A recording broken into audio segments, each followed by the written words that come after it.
Nobody deserves this more than him, and nobody deserves this more than his family does. This is what happens when the machine comes after you. What you've seen over the last several years, this is what it looks like.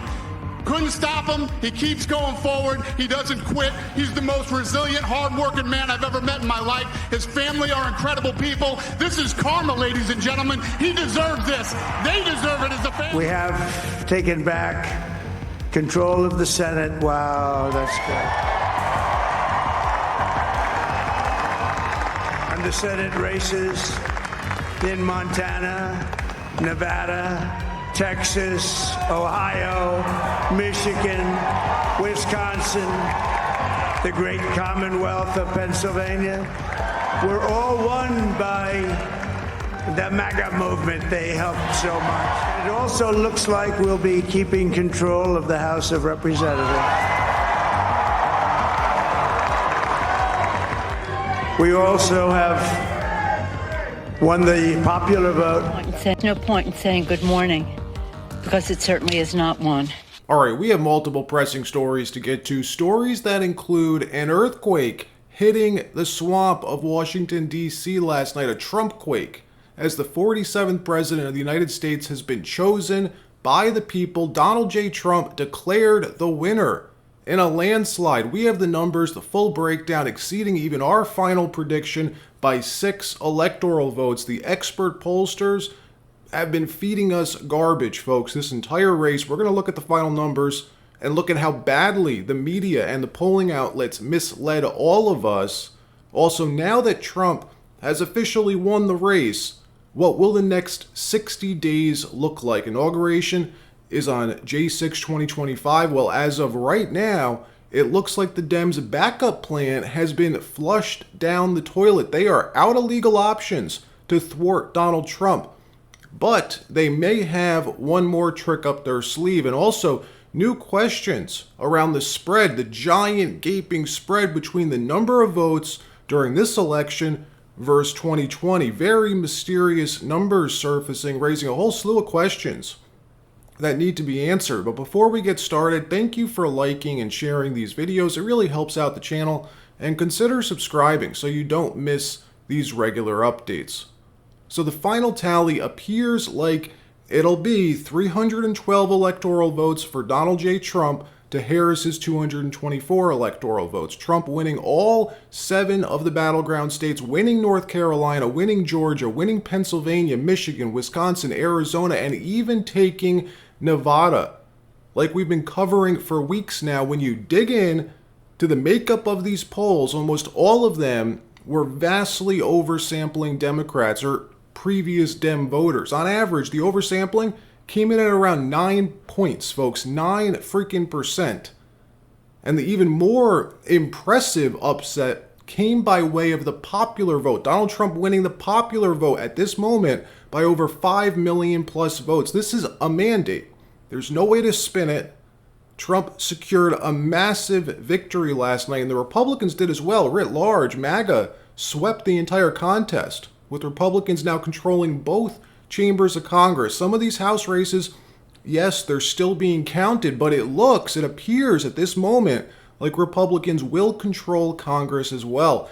And the most ironic thing about the results of last night was how Trump pulled this off, highlighted best by looking at my old state of New Jersey. Check this out. New Jersey, a solidly blue state, which Trump lost in 2020 by 16 or 17 points, this time only losing by 5 points. And if you zoom in on North Jersey, take Passaic County. Anyone from New Jersey knows Passaic County is a highly diverse county. Huge Hispanic black populations. Passaic County has Patterson, Passaic, Clifton, Prospect Park. We're talking urban centers, folks. Look at Passaic County in 2020. Trump lost Passaic County by 16 points. Well, last night, Trump won Passaic County by 4 points. He won it.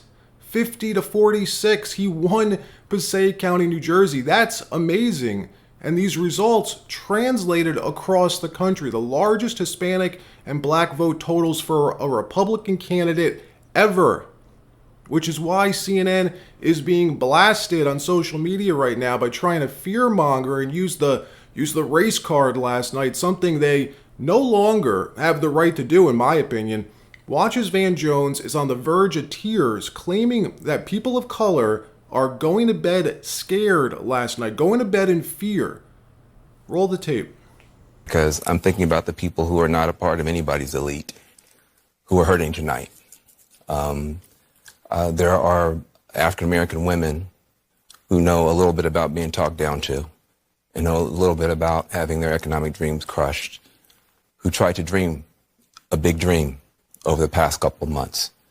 And tonight they're trading in a lot of hope for a lot of hurt. And they were hoping that maybe this time, one of their own could be seen as worthy. And once again, they're facing rejection. And that hurts. They thought tomorrow morning they're going to walk out with their shoulders back a little bit, maybe able to breathe for the first time and feel like they belong someplace. They did everything that they knew how to do. And it's going to be harder than it should be tomorrow for them to hold their heads up. And they're terrified tonight. And so it's easy to blow this off. Oh, look at the elites. They're going to get their comeuppance. It's not the elite that's going to pay the price. It's people who woke up this morning with a dream and are going to bed with a nightmare. And this didn't stop with Van Jones and CNN. This is what all the networks and Democrats were using last night, using as their cope or as their excuse, using racism as the excuse for why Kamala lost, even though it was the Hispanic vote, the Arab vote, the black vote that won this race for Donald Trump. Listen to Democrat Congresswoman Maxine Wart just default back to the race card, even though the numbers don't support that whatsoever. It's like their brains, their hard drives were fried last night, not knowing what to say, how to spin this anymore. Watch. Democrat Congresswoman Maxim Wart is a member of the House of Representatives for more than 30 years. Good evening. It is looking like America has gone for Trump. What's gone wrong? Well, based on the information that we have now, it certainly does look that way. I don't know if it should be described as something gone wrong. Evidently, the majority of basically whites in this country willing to accept a dishonorable human being, someone who has been convicted of 34 felonies, someone who has been openly and brazenly racist, someone who has, talked about his love for Putin and Kim Jong-un and made some statements favorable to Hitler. It doesn't matter. Well, this is all why you don't like him, but why has America voted for him? Racism is the basic point. They've been so accustomed to calling Trump voters racist for so long, they don't know what to do now. They're flabbergasted about what to do that people of color chose Trump in the largest margin ever for a Republican candidate. Here's the bottom line. If you voted for Kamala Harris yesterday and you were surprised by the results last night, you need to seriously consider where you obtain your information, because the corporate media has been lying to you for years and went into overdrive throughout this campaign. Last night, with just hours to go before polls closed, Joy Reid on MSNBC actually admitted this live on air, saying she and her network has done everything they could to propagandize you, convince you of something that wasn't true. She said this to her audience. Watch this. And we begin our final sprint, having arrived at that point in the election season where basically we on this side of the TV screen have said all we can.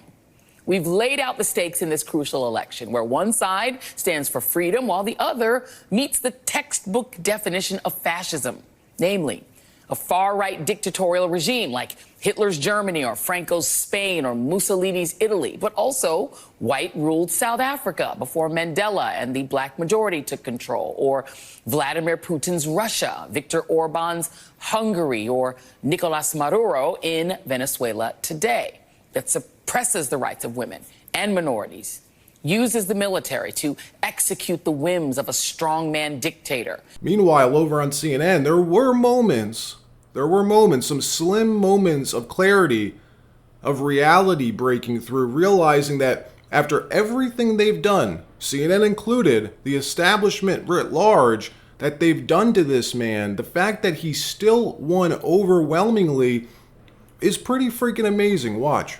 And, I also want to recognize something that Dana White said at the UFC, where he said this is karma. Just to hear that through the lens of his supporters, that they feel that between his convictions, impeachments, etc., that he has been persecuted and that this was their response to that. That was like a huge applause line in that room. Yeah, I mean, think about it. This is a man who has been impeached twice.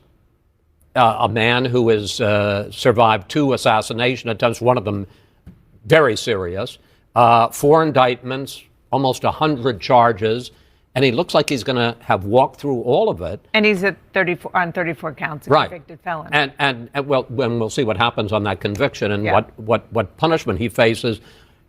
I don't understand how a man like that couldn't feel tremendously empowered to do whatever he wants, because he has got the mandate. And now for the big, giant, fat elephant in the room. What in the world happened to Joe Biden's 80+ million votes?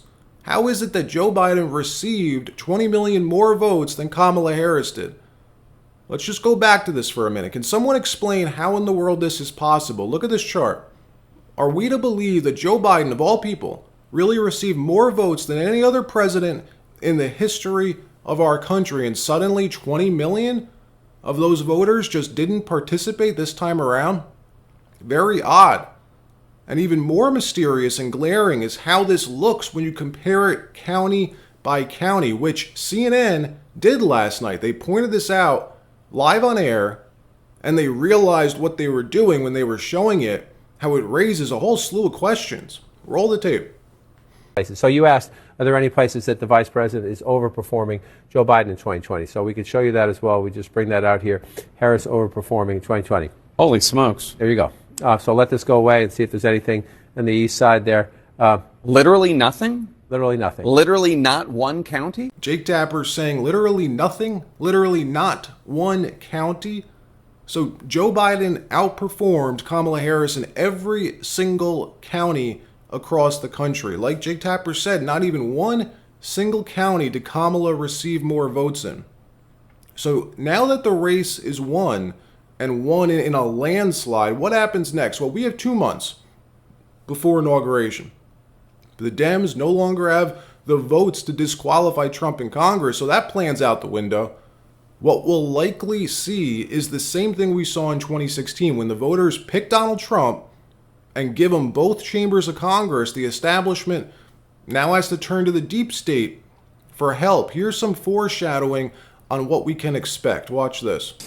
The House, we're not going to know for weeks, but it's possible that Donald Trump and the Republicans will have a trifecta, as they did in 2016. Mm-hmm. In which case, the bulwark, against whatever overreach there could be, and whatever those depredations might be, and I think they're going to have a tendency to overreach if they do, is the kind of thing that's democracy between elections, which is the work of civil society, it's the work of the fourth estate, it's the work of institutions, it's the work of citizens. All that's super important stuff. We've seen it before. Luckily, Trump's much, much smarter this time around. He also doesn't have to pander to both sides. He has very smart people around him, a super team around him with Vivek Ramaswamy, RFK Jr., Tulsi Gabbard, Elon Musk, J.D. Vance, and more. It's now extremely important to pick the right people in his cabinet and for them to pick the right people to fill their departments. CNN was already trying to convince Trump last night to unify the country, they said, by selecting Nikki Haley to be part of his administration. I don't think so. I don't think he's going to fall for any of that nonsense. The bottom line is America has spoken. The next few months, look, they're going to be very, very interesting. All right, that wraps up this episode. Like, subscribe. We'll see you next time.